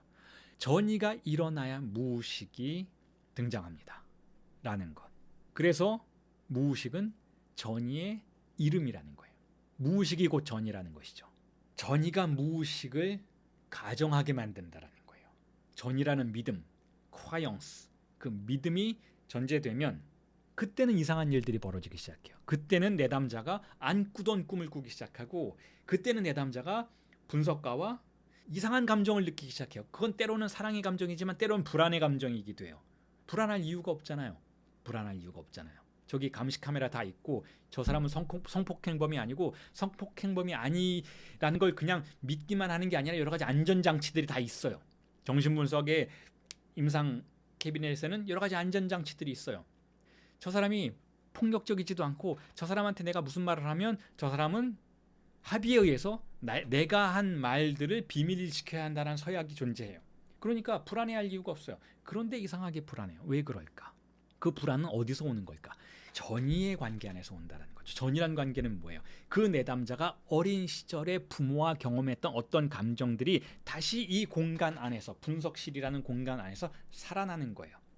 이 살아남은 분석가와 내담자가 전이 관계 안에 들어가기 전에는 나타나지 않는 감정인 것이죠. 그리고 또한 내담자에게 찾아오는 어떤 증상, 어떤 기표들, 내담자를 흔들잖아요. 그러면 전이 관계는 그것을 설명할 두 번째 기표가 있고, 그건 어떤 지식의 형태로, 완결된 지식의 형태로 존재하고, 그걸 분석가가 가지고 있다라고 가정하기 시작해요. 그건 아주 간단한 전이인 것이죠. 분석가 선생님은 전문가이시니까 이 분야의 공부를 많이 하셨으니까 내가 체험하고 있는, 내가 지금 경험하고 있는 어떤 증상에 대한 설명, 지식을 가지고 계실 거야. 가정된 지식이죠. 라고 생각하는 것 자체도 전이인 거예요. 왜냐하면 이것 또한 어린 시절에 우리가 경험한 거예요. 내가 무언가를 모르면 부모님이 그것에 대한 답을 해주었으니까. 그래서 정신분석의 임상이라는 것은 무의식을 대상으로 해서 그것을 살아나게 하는 것이고, 그것은 전이관계에서만 가능하고, 그렇게 해서 무언가를 기다리는 과정처럼 보인다라는 거예요. 그게 프로이트 정신분석의 구도였다라는 것이죠. 무엇을 기다리나요? 나에게 찾아온 증상의 기표가 어떤 부분을 감염시켜서 이해할 수 없는 것으로 만들어 버렸어요. 어떤 평면이 있다면 그 평면의 어떤 지점이, 이게 의미의 평면이라면 그 평면 위에 서 있으면 난 모든 걸 다 이해할 수 있어요. 내가 누구인지, 내가 어떤 사람인지, 내가 어디를 가는지, 내가 뭘 하는지 대체로 이해할 수가 있는데, 그 평면에 구멍이 생기면, 혹은 그 평면에 증상이라는 기표가 박혀서 그 평면을, 그 부분만 녹이기 시작하면 그 부분이 이렇게 구멍이 생기고 여기에 의미들이 사라지기 시작해요. 그 부분만 무의미가 형성이 되는 것이죠. 그래서 그 구멍을 메꾸어줄 두 번째 기표를 분석가에게 요구하는 거예요. 그럼 분석가가, 프로이트가 이렇게 얘기하죠. 어디 봅시다. 그럼 한번 작업을 해봅시다. 그러면 정신분석은 분석가가 하는 작업을 따라가면서, 전통적인 정신분석은, 프로이트의 정신분석은 그 분석가가 하는 작업을 따라가면서 기다리는 거죠. 이 구멍을 메꾸어줄 지식이 등장하기를. 그 작업인 거예요. 그 희망 속에서, 그 어떤 지식의 기표가 도래할 것이다 라는 희망 속에서 정신분석은 진행이 되는 거죠. 그런데 어땠어요? 그 희망이 배반당했죠. 그 희망이. 궁극적인 증상이, 마지막 증상이 설명될 기표가 나타나진 않았어요. 프로이트가 그걸 하진 못한 거예요. 무언가 구멍이 생겨서 거기에 대한 지식을 전달해주고 그걸 메꾸어주면 또 다른 곳에서 구멍이 등장하는 거죠. 그래서 내담자가 분석가에게 질문하는 거예요. 왜 자꾸 이런 증상이 찾아오는 걸까? 왜 이걸 멈추게 하지 못하시나요? 왜 분석가 당신은 나의 증상을 정지시키지 못하시나요? 라고 질문하게 되는 거예요. 왜 이런 일이 벌어질까요? 이건 후길학강을 참조하면서 우리가 이해할 수 있는 부분이에요. 왜 이런 일이 벌어질까요? 무의식이 살아있는 동안, 무의식은 뭐라고 했어요? 무의미라고 했죠. 무의식이 살아있는 동안, 무의식은 뭐라고 했어요? 주체 없는 지식, 불완전한 지식이라고 했죠. 무의식이 살아있는 동안, 무의식이 살아있는 동안 무의미가 계속 살아있어요. 무의식이 살아있는 동안 주체 없는 지식이 계속 등장해요. 설명될 수 없는 지식이. 무의식이 살아있는 동안 구멍이 계속 살아있는 거예요. 그리고 이 무의식은 왜 살아있다고 말씀드렸어요? 언제 살아난다고? 전이가 작동하는 동안은 무의식이 살아있어요. 그럼 뭐예요? 내담자가 분석가를 믿는 동안은 계속해서 구멍이 생겨나는 거예요. 내담자가 분석가를 새로운 지식, 궁극적인 지식을 가져다 줄 대타자로 설정하는 동안은 계속해서 실제가 살아있기 때문에 계속해서 증상이 등장하는 걸 멈추지 않는 것이죠. 그러니까 내담자가 분석가에게, 분석 주체가 분석가에게 희망을 품고 있는 한 이 희망은 계속해서 배반당할 수밖에 없다라는 거. 그럼 어떻게 해야 돼요? 이 증상을 멈추려면 어떻게 해야 돼요? 전이를 멈춰야겠죠. 전이를 멈추려면 어떻게 해야 돼요? 분석가가 추락해야겠죠. 분석가는 더 이상 믿을 수 있는 사람이 아니게 되어야 돼요. 그러면 내담자는 증상을 멈추게 돼요. 그러면 내담자는 더 이상 희망을 품지 않게 된다는 것이죠. 그러면 내담자의 마음속을 찾아오는 무의미의 구멍들은 메꾸어지죠. 자, 이게 역설적인 과정인 것이죠. 자유현상이라는 게 있어요. 자유현상. 자유현상은 우리가 증상을 의도적으로 발현시키는 그런 기술이죠. 이런 거죠. 내담자 중에 저는 증상 없어요 라고 말하는 사람 많다고 말씀드렸잖아요. 저는 증상 없어요. 저는 대체로 완벽한 인생을 살고 있어요. 저는 뭐 이상한 점도 없고 대체로 저에 대해서 잘 알고 있어요. 자, 이럴 때 물론 그런 사람은 존재하지 않죠. 그렇게 말하는 것 자체가 사실은 증상이죠. 강박적인 증상인 것이죠. 왜냐하면 누구도 신은 아니니까 자신을 다 알고 자신을 완전히 통제하고, 우리가 사이보그나 기계도 아닌데, 기계도 사실은 여러분 아무리 좋은 컴퓨터도 오류가 나잖아요. 기계도 사실은 오류를 작동시키는데, 오류를 발현시키는데 사람이 어떻게 그러지 않을 수 있겠어요. 하지만 그렇게 말하는 사람이 있어요. 그렇게 말하면서 자신의 강박적인 세계를 축소시켜서 쥐상스의 영역으로 고개를 돌리지 않으려고 하는 불안의 주체들이 있죠. 대체로 남성들이 그렇죠. 자, 그럼에도 불구하고 그렇게 말한다면 그런 존재가 등장한다면 자유현상을 시키면 정신분석에서 흔히 우리가 사용하는 기법인 자유현상을 시키면 자유현상 속에서는 우리가 무엇을 발견하려고 하나요? 말이 쭉쭉쭉쭉 나아가다가 막히는 순간도 있고 말이 쭉쭉쭉 나아가다가 말실수를 하는 즉 통제로부터 벗어난 기표들이 등장하는 순간들이 있어요. 자, 그런 순간들은 증상적 순간이죠. 자, 그런 순간 우리는 사실은 그 70년대 이후에 락강은 이 말실수에 굉장한 중요성을 부여하는데, 왜냐하면 말실수야말로 진짜 실제가 등장하는 실제의 순간이다라고 생각하기 시작해요. 왜냐하면 꿈을 우리 흔히 프로이트의 세계에서는 꿈이 무의식으로 가는 왕도이다. 꿈의 무의식의 형성들 중에서 꿈이 으뜸이다라고 생각을 하는데, 근데 꿈에는 너무 많은 상상계적 요소가 덧붙여져 있죠.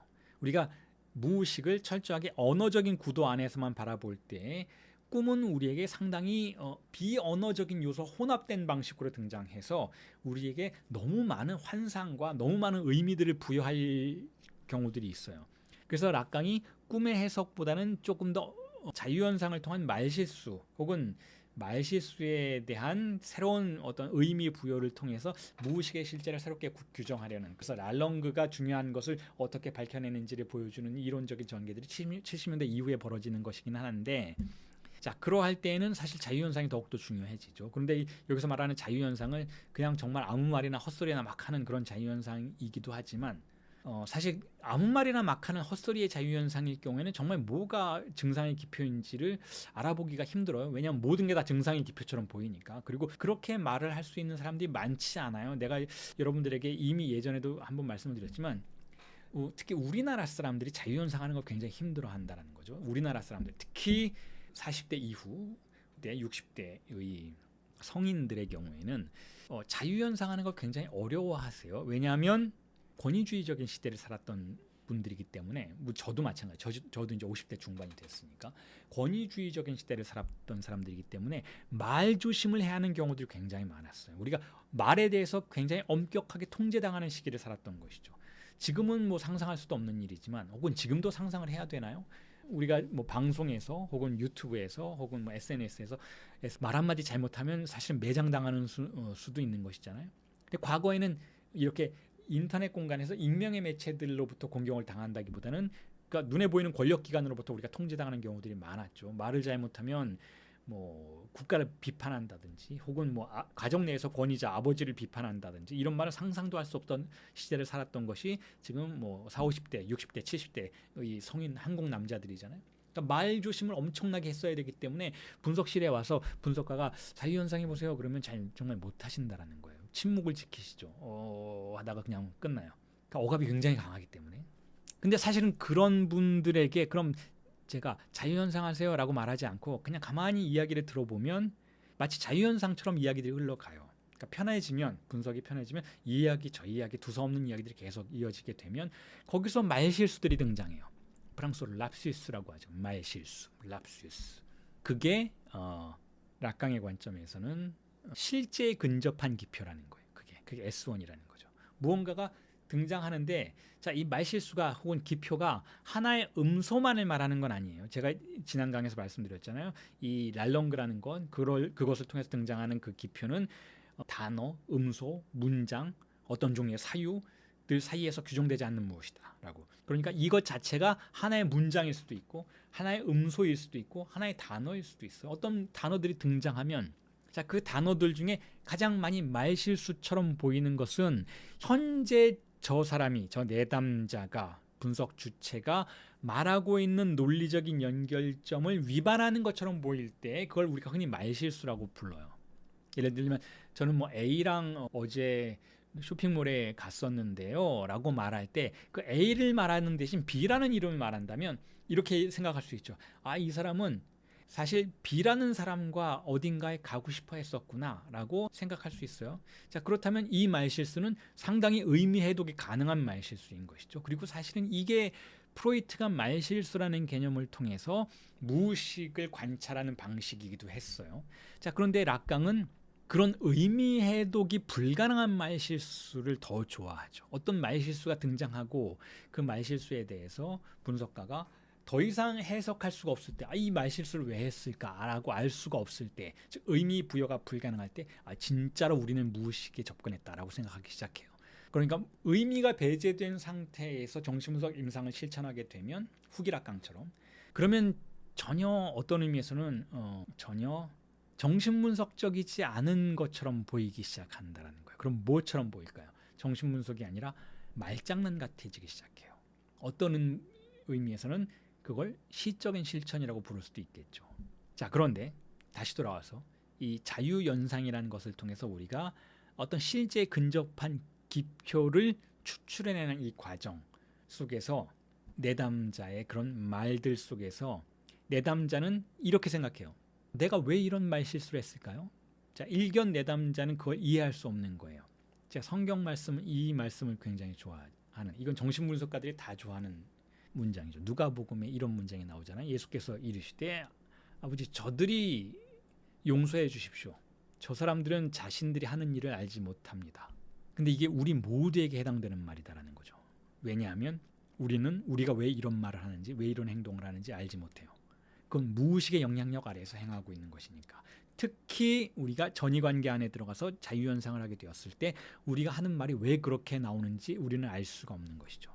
그래서 그런 말에 대해서 분석가가 두 가지 차원의 해석을 해줄 수가 있어요. 하나는 제가 조금 전에 말씀드렸던 것처럼 A라는 사람과 쇼핑몰에 가고 싶었어요 라고 말하려고 했는데 B라는 사람과 가고 싶었어요 라고 말실수를 했을 때 분석가가 그것은 당신이 사실은 A는 싫어하고 마음속에서는 B를 사랑하고 있기 때문에, 하지만 그 관계는 금지되어 있기 때문에 B라고 말 못하고 A라고 말했던 것이지 평상시에는. 하지만 지금 이 순간은 자유연상을 시키니까 억압이 느슨해져서 B라는 이름을 말하고야 말았네요 라고 해석을 해주면 상황 안에서는 우리가 의미를 찾아낸 것이잖아요. 상당히 프로이트적인 관점인 것이죠.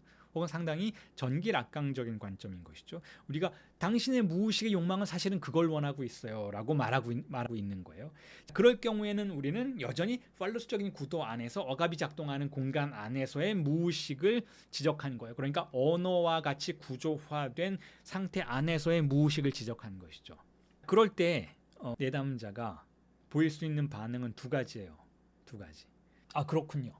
그래요? 그 참 신기하네요.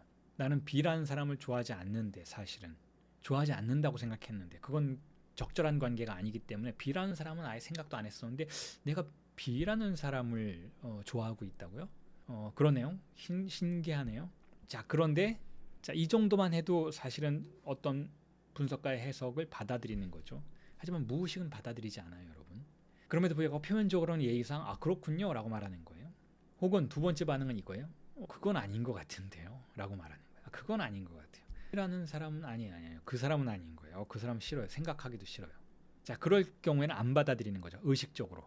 무의식적으로도 안 받아들이지만 의식적으로도 안 받아들여요.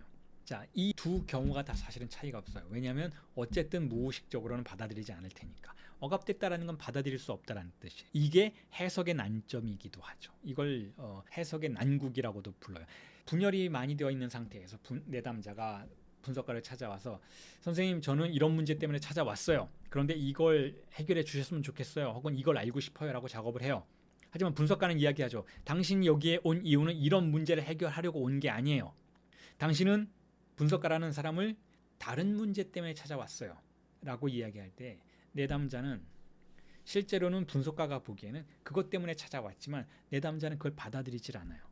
내담자가 특히 히스테리화 되어 있는 내담자 혹은 강박증화 되어 있는 내담자라 해도 분석가의 해석을 쉽사리 받아들이리라 라고 생각하는 건 오산이라는 거예요. 그건 분석가의 오만이라는 것이죠. 그래서 내담자에게 많은 설명과 설득을 할 필요가 없어요, 사실은. 왜냐하면 어차피 받아들이지 않을 테니까.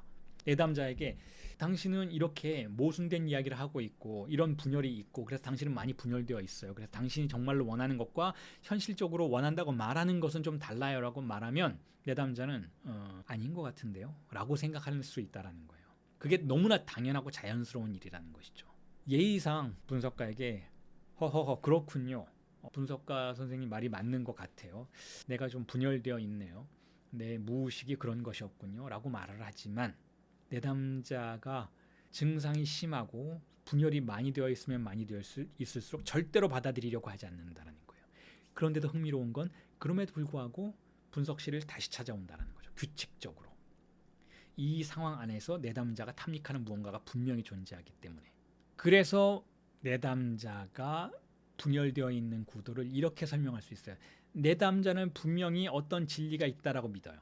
그 진리가 있다라고 믿는 것은 자신이 무의식적으로 행동하고 있거나 자신의 무의식에 의해서 자신이 분열되어 있다라는 것을 인정하는 게 아니에요.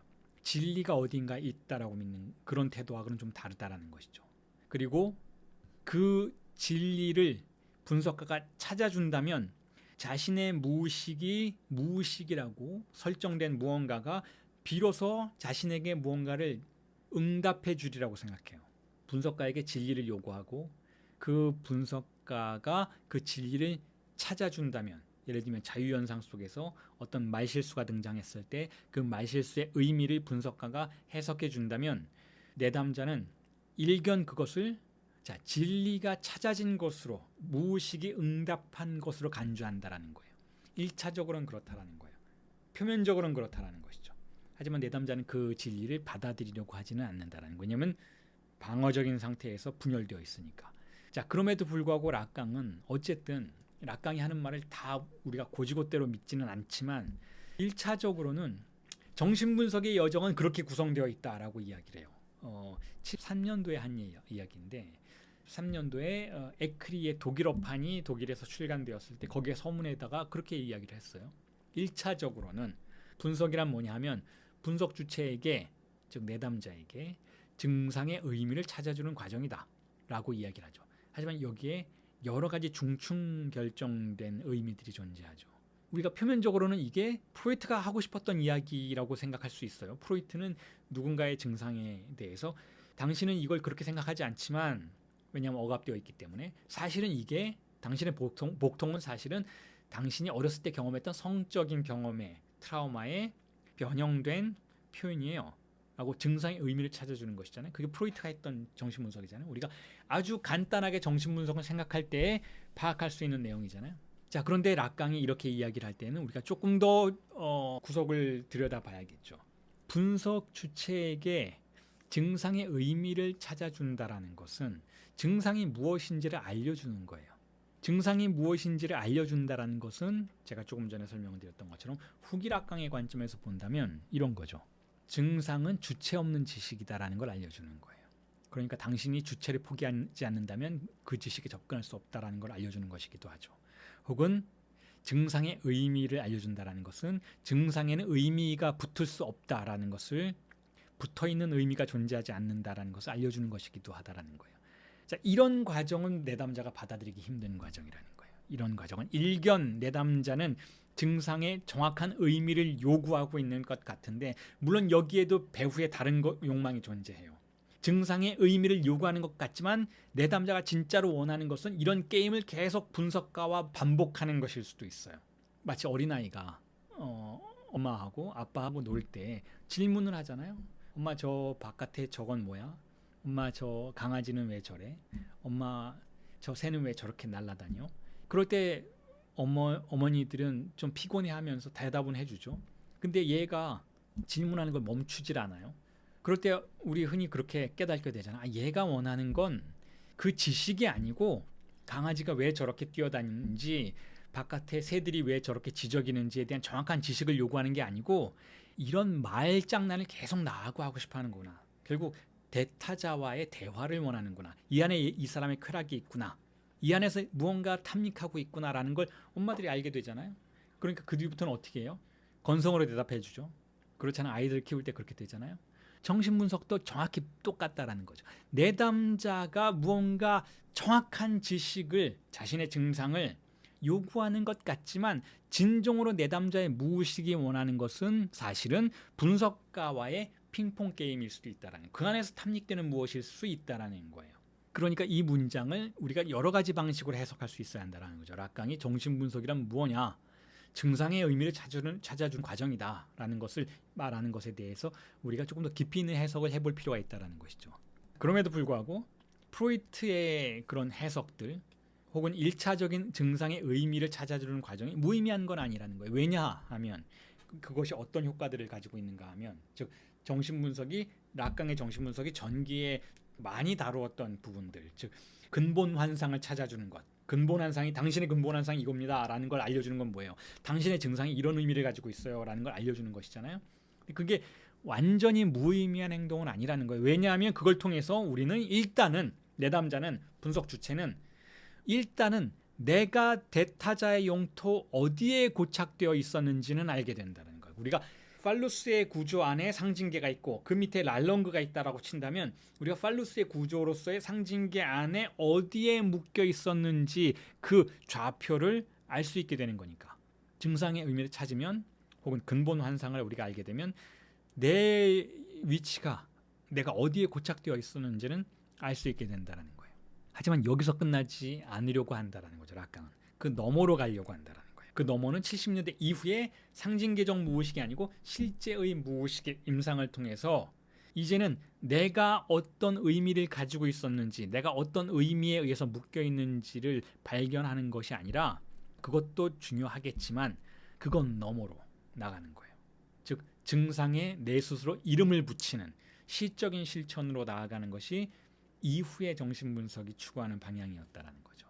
자, 그리고 이 모든 구도는 결국 우리가 주체이기 때문에 발생하는 숙명이기도 하고, 주체이기 때문에 강제되는 의무이기도, 윤리적 의무이기도 해요.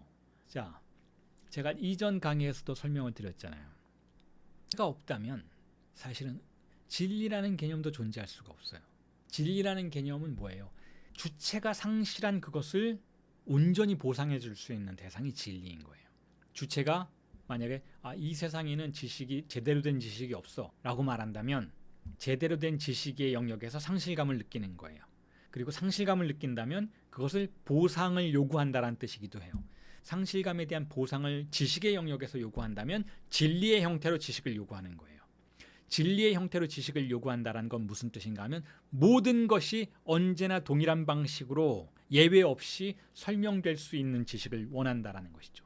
그런데 그러한 주체가 없다면, 다시 말해서 그렇게 욕망하는 주체가 없다면, 주체는 상실을 전제하는 것이잖아요. 그러니까 상실한 존재로서의 주체가 없다면, 자, 그곳에는 의미가 있을 수는 있지만 진리의 형식으로 존재하지는 않아요.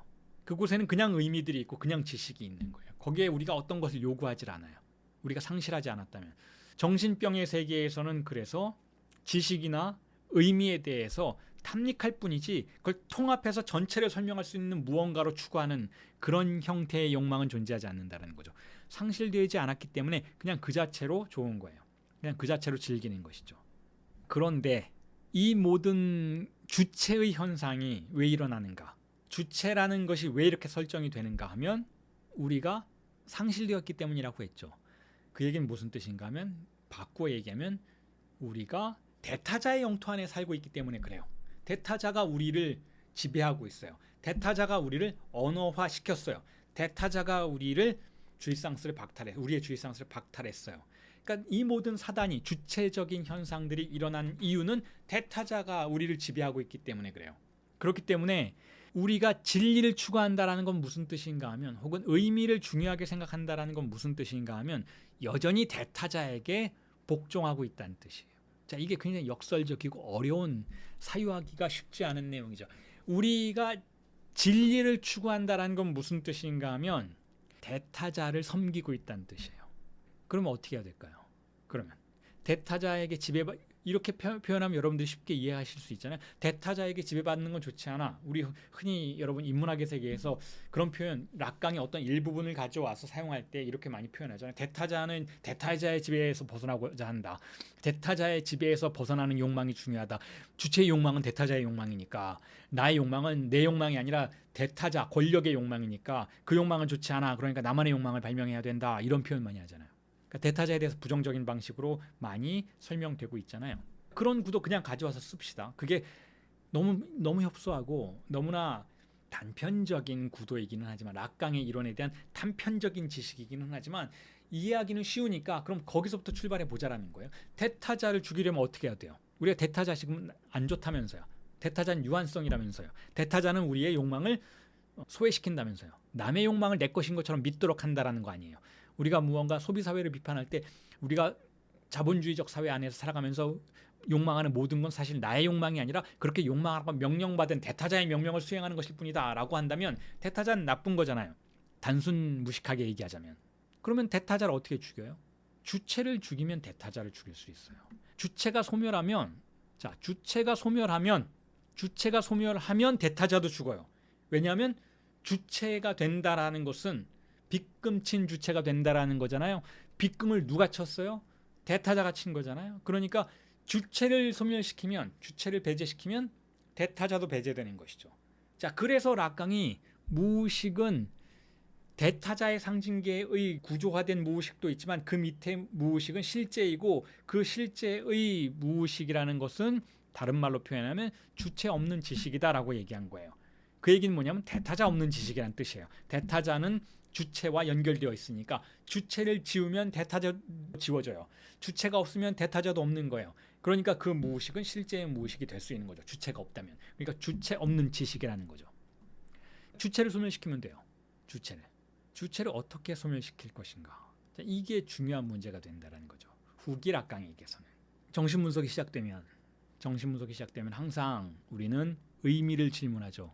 특히 다른 곳에서는 질문하지 않는, 우리가 정신과 의사 선생님한테 선생님 제 인생을 어떻게 살아야 될까 이런 질문 뭐 하기는 하지만 가끔씩, 혹은 뭐 미디어에서 텔레비전에서 정신과 의사분들이 나와서 어떻게 살아야 한다, 어떤 인생이 참 인생이다 뭐 이런 얘기 또 해주기는 해요.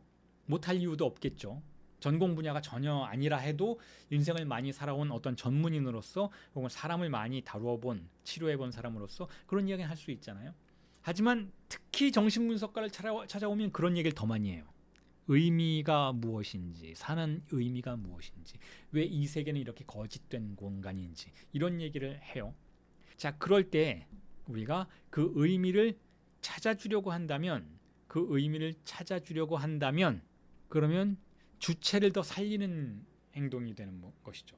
정신분석에서 내담자에게 이렇게 사는 게 좋은 거예요, 저렇게 사는 게 좋은 거예요 라고 말해주려고 한다면, 그리고 그 관계가 전이관계 속에서 행해지는 그런 공간이었다면, 그러면 그건 더 주체를 살려내는 거. 주체를. 어떤 주체인가요? 전이관계의 주체이죠. 어떤 주체인가 하면 소외된 주체인 것이죠. 어떤 주체인가 하면 진리를 욕망하는 주체인 것이죠. 진리를 욕망하는 주체는 언제나 대타자를 찾아와요. 분석가를 찾아오거나 선생님을 찾아오거나. 진리를 욕망하는 주체는 언제나 신을 섬기려고 해요. 왜냐하면 나에게 없는 건 더 뛰어난 누군가에게 있다라고 설정하게 되니까. 그걸 전이관계이고 전이문명이라고 말씀을 드렸잖아요. 그래서 정신분석은 특히 후기로 가면서 거꾸로 하고자 하는 거예요. 주체를 없애려고 하는 것이죠. 주체를 없애려고 하니까 의미를 없애려고 하는 거예요.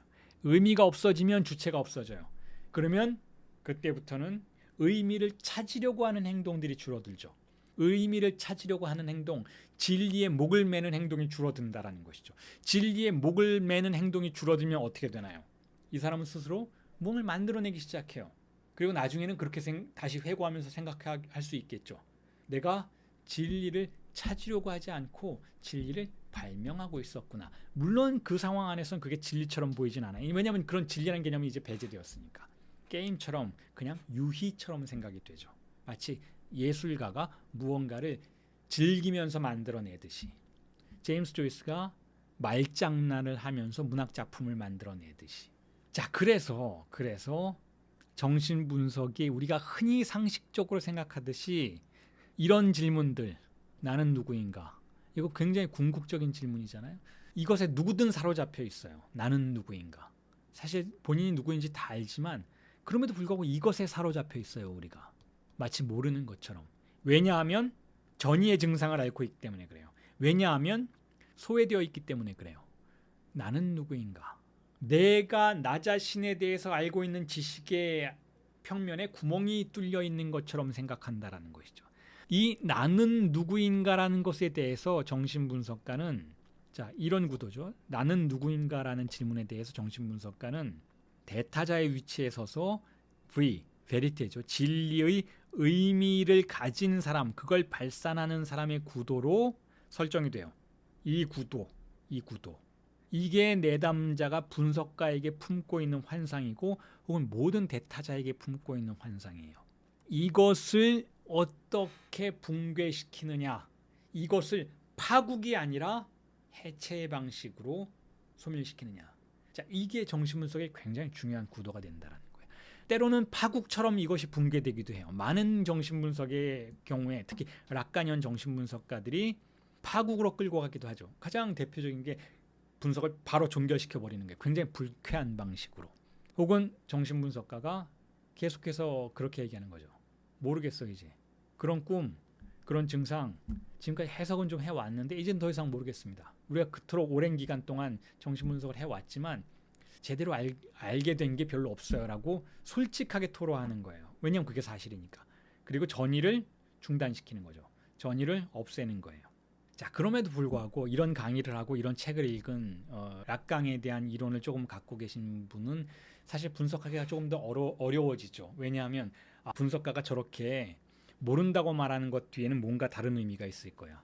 저렇게 겸손하게 모른다고 말하는 건 더 많은 걸 알기 때문일 거야 라고 또 다른 환상 안으로 들어가면 이 전이는 끝나질 않아요. 그래서 이 환상 안에 갇혀버리죠. 그래서 이 질문을 멈출 수 없게 되는 것이죠. 나는 누구인가라는 이 질문. 이걸 멈춰야 한다라는 거예요. 나는 누구인가라는 질문. 이런 끝없이 자신의 존재에게 질문을 던지는 행위. 질문을 던지는 대신 존재를 발명하는 방향으로 나아가야 한다는 거예요. 왜냐하면 존재의 궁극적인 비밀 같은 건 존재하지 않기 때문에. 왜냐하면 자, 이걸 우리가 인정해야 한다는 거죠. 진리와 의미는 자, 주체의 산물이라고 말씀을 드렸어요. 진리와 의미라는 이 용어로 기능하는 현상은 증명이 됐어요. 자, 진리는 언제나 반만 말해줘요. 진리는. 특히 그것이 실제의 진리일 경우에는 반만 말해줘요. 왜 반만 말해지는지는 여러 가지 방식으로 설명을 드릴 수가 있죠. 지금 우리가 추적해온 락강의 이론에서는 자, 랄렁그가 궁극적인 진리였어요. 모든 것의 원인이었어요. 랄렁그에서 주닉스가 촉발되고 그것을 억압하거나 통제하기 위해서 팔루스의 구조가 형성이 돼요. 그러니까 랄렁그의 세계가 진짜 실제인 것이죠. 거기가 진리의 공간이에요. 모든 것에 영향을 주고 원인이 되는 거예요. 모든 걸 다 끝까지 추적해 들어가 보면 랄렁그가 나온다는 거예요. 가장 밑바닥이라는 것이죠. 그런데 랄렁그는 어떤 곳이에요? 랄렁그는 어떤 곳입니까? 논리적 연쇄가 존재하지 않는 곳이죠. 그냥 기표들이 떠다니는 곳이에요. 주입상수의 기표들이 떠다녀요. 그것들이 몇 개 뭉쳐서 지식을 형성해요. 근데 그 지식은 보편적 지식이 아니죠. 그러니까 항상 그 지식은 절반만 해독이 돼요. 나머지 절반이 해독이 되면 보편성을 갖게 되겠죠. 하지만 그 나머지 절반은 텅 비어 있어요. 그러니까 절반만 말해져요. 그러니까 그 진리는 항상 우리가 모두가 이해하는 수준으로 끌어올려지면 그게 아닌 것이 되어버리는 거예요. 그 진리는 사라져버리는 것이죠. 진리는 완전히 보편적으로 포착이 되면 그 순간 그것은 다시 떨어져 나가요. 그러니까 영원히 반만 말해지니까 멈출 수가 없죠. 이 진리는. 그러면 어떻게 하나요? 주체의 입장에선. 그걸 다 말해서 이해했다고 말해지는 순간, 즉 의미가 온전히 드러나는 순간 빠져나가니까 이것이 아닌가 봐. 그럼 또 다른 사람한테 가서 다른 분석가에게 가서 다른 이론을 통해서 계속해서 그 진리를 쫓는 여정을 멈출 수 없게 된다는 그 진리에 종속되는 거예요. 그 진리가 완결되리라는 헛된 희망에 종속되어 버리는 것이죠. 그게 진리의 위치에서는 진리가 결코 완결되지도 않고 끝날 수도 없는 이유예요. 진리가 우리를 완전히 사로잡는 이유이기도 하죠. 우리가 다른 걸 못하게 해요. 우리가 삶을 즐길 수도 없게 만들고 우리가 우리의 현실을 그대로 받아들이지도 못하게 만들고 우리가 예술가가 되는 걸 막는 거예요. 우리는 항상 전의 속에 신자처럼 만들죠. 독실한 신앙을 가진 신자처럼 만들어. 항상 신을 위해서 빌기만 하지 본인의 삶을 살지는 못하도록 만든다라는 거예요. 그리고 의미의 차원에서도 마찬가지인 거죠. 의미라는 건 역시 불완전해요. 의미라는 건 역시 결국은 항상 다른 기표가 새롭게 등장하면 거기에 달라붙어서 이전의 의미들을 소멸할 수밖에 없는 소시르적인 유동성을 가지고 있어요. 그렇기 때문에 의미는 항상 고정되질 않아요. 그 의미가 고정됐다는 건 무슨 뜻인가 하면 물신화되었다는 뜻이죠. 물신화되었다는 건 무슨 뜻이에요? 도착화되었다는 뜻이에요. 도착화되었다는 건 무슨 뜻이에요? 상상계적인 유한성 안에 완전히 침잠하게 만든다는 뜻이죠. 그런 의미에서 우리는 그 의미 안에 갇혀버리면, 만약에 의미가 끝없이 회피되지 않고 그 의미 안에 갇혀버리면 우리는 또 다른 신앙 속에, 광신 속에, 환상 속에 매몰되는 결과로 이어질 수밖에 없어요. 그러니까 의미 또한 우리를 자유롭게 해주지를 않아요. 우리가 자유로워야 하는 것은 바로 저 진리라는 환상과 의미라는 환상이라는 것이죠. 저기로부터 자유로워지지 않으면 우리는 우리의 삶을 살아갈 수가 없어요. 주일상스를 즐길 수가 없어요. 그래서 정신분석은 특히 후기로 가면서 이 두 개의 구도로부터 빠져나가려고 하는 거죠. 어떻게 하면 우리는 진리의 환상으로부터 벗어날 수 있을까? 어떻게 하면 의미의 환상으로부터 벗어날 수 있을까라는 것. 자, 이걸 이런 구도로 저는 그려봤어요. 이걸 악강이 그리는 건 아니지만 괄호 안에 V가 있어요. V, 베리테, 진리예요. 그것은 빗금쳐져 있어요. 왜 빗금쳐져 있냐면 완전하지 않으니까. 역설적이게도 완전해야 하는 진리는 완전하지 않은 형태로만 작용해요. 반만 말해지는 형태로만 작용한다는 것이죠. 그리고 거기서 S라는 기표가 출현하죠. 계속해서. 출현하면 우리는 항상 그것의 의미를 찾으려고 해요. 하지만 반만 말해졌기 때문에 그 의미는 결코 온전히 채워지지 않아요.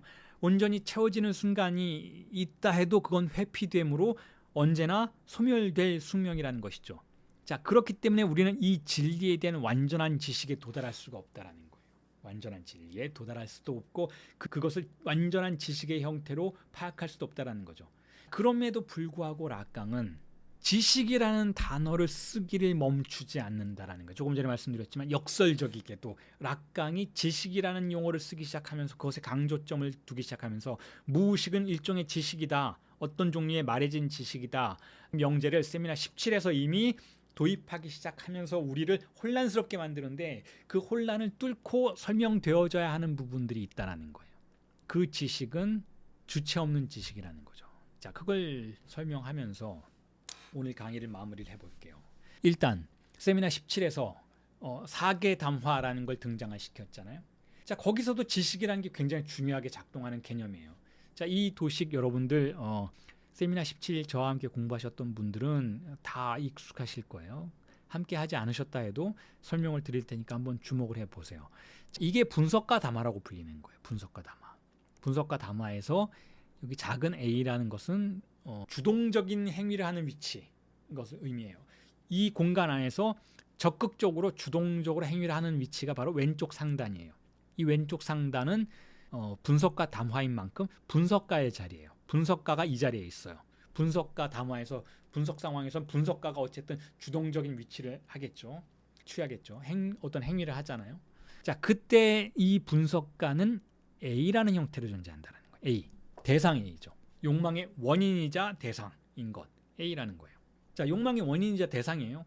분석가를 보고 내담자가 찾아온 거잖아요. 그리고 분석가에게 귀를 기울이고 있잖아요. 그리고 분석가에게 말을 하잖아요. 욕망하면서 분석가가 나에게 무언가를 얘기해 주겠지. 내가 모르는 걸 알려주겠지. 내 문제를 해결해 주겠지. 라고 욕망하는 대상이에요. 하지만 전이가 일어나죠. 그러면 욕망의 원인이기도 해요. 이 전이의 욕망의 원인은 대타자의 욕망이었던 것이잖아요. 주체의 욕망은 대타자의 욕망이다라고 아주 오래전부터 락강이 말했잖아요. 그러니까 욕망의 원인인 거예요. 즉 주체의 욕망의 원인이 된다는 거는 부모의 위치에 간다는 뜻이에요. 이걸 전이라고 부르죠. 그래서 대상 A인 것이죠. 하지만 또한 대상 A인 이유는 분석가가 대상 A인 이유는 그럼에도 불구하고 분석가는 모호한 상태로 남아있어야 한다는 거예요. 초과하는 상태로 남아있어야 한다는 것이죠. 다시 말해서 분석가가 정말 무엇을 원하는지 분석가가 정말 무슨 말을 하는지를 내담자가 정확히 파악할 수 없어야 한다는 거예요. 왜냐하면 정확히 파악하면 그 정확한 파악 안에 내담자는 스스로 가두어 버릴 테니까. 분석에서의 욕망이 계속 유지되고 움직이기 위해서는 분석가는 모호한 존재, 즉 대상 A의 규정이 뭐예요? 증상이잖아요. 증상은 뭐예요? 언어에 의해서, 상징계에 의해서 완전히 파악되지 않는 것이 증상이잖아요. 상징계의 의미 평면에 구멍을 내는 것이 증상이니까 분석가는 그런 역할을 한다라는 거예요. 그런 역할을 하면서 빗금친 S를 향하고 있죠. 빗금친 S는 누구인가 하면 분석 주체, 내담자예요. 왜 빗금쳐져 있는지는 이미 수차례 설명을 했죠. 일단 분열되어 있어요. 그래서 빗금이 쳐져 있어요. 일단 그리고 이 사람은, 내담자는 지금 주입상스를 즐기지 못하고 있어요. 박탈당해 있는 것이죠. 근본적으로도 박탈당해 있고 또는 증상이 찾아와서 즐기지 못한다라고, 고통을 느낀다라고 느끼기 때문에도 박탈당해 있어요. 자, 그걸 향하고 있죠. 그리고 분석이 진행되면서 그 내담자가, 분석 주체가 결국은 자신의 근본적인 증상의 기표들을 발화하게 되겠죠. 그것에 명명하게 되겠죠. 어떤 기표를 끌어낸다라는 뜻이에요. 자, 이 구도가 정신분석의 분석가 담화라면, 그렇다면 왜 여기에 지식이 있을까? 이건 어떤 자리인가 하면 진리의 자리예요. 항상 이 네 가지 자리 중에 왼쪽 하단은 진리의 자리라고 불러요. 그런데 여기에 S2가 있는 것이죠. S2는 전통적으로 락강 이론에서 지식을 의미해요. 그런데 왜 S2라는 지식이 여기 있는가? 진리의 위치에 왜 있는가? 우선 먼저 이 위치는 주동적 위치가 아니에요. 주동적 위치는 여기 있죠. 말씀드렸잖아요. 은닉된 위치예요. 그러니까 무언가가 이곳에 있을 때에는 숨겨져 있을 뿐이지 힘을 발휘하지는 못해요. 지식이 그렇다는 거예요. 지식은 자, 진리의 자리예요. 여기가 진리의 자리에 있는 지식은 무능력해요. 무능력하다는 건 무슨 뜻인가? 조금 전에 말씀드렸잖아요. 진리가 왜 무능력한지. 진리는 반만 말해지니까, 완전히 말해지지 않아서 반만 말해지니까 의미의 영능을 완결시키지를 못해요. 진리가 말을 해도 무슨 말인지 알아들을 수가 없는 거예요. 그러니까 무능력하다는 거예요. 진리의 말을 듣고 어떤 행동을, 액션을 취할 수가 없어요. 진리가 말하면 오히려 아무 행동도 못하게 되어버리죠. 그러니까 진리가 무능력하다라는 거예요. 그래서 이 자리에 있는 거예요. 그리고 이 자리에서 발화되는 숨겨진 이 진리에 대해서 이 공간 어디에서도 이걸 해결할 기표를 가지고 있지 못해요. 또 다른 S2가 존재하지 않는다라는 거예요. 그런 의미에서 지식은, 분석가 담화에서 말해지는 이 지식은 무의식의 실제의 지식이고 무능력한 지식이고, 그런 의미에서 주체 없는 지식이에요. 주체가 응답할 수 없는 지식이라는 것이죠. 자, 오늘 강의는 이렇게 분석가 담화에 대한 설명과 함께 지식의 개념, 특히 문제 제기적인 이 지식, 특히 주체 없는 지식이라는 개념을 설명해 드리면서 마무리를 짓도록 하고, 다음 주에 계속해서 전이관계와 주체 없는 지식의 문제를 후기락강의 관점에서 설명을 해 드리도록 하겠습니다. 자, 오늘 강의는 이만 마치도록 하겠습니다. 수고하셨습니다.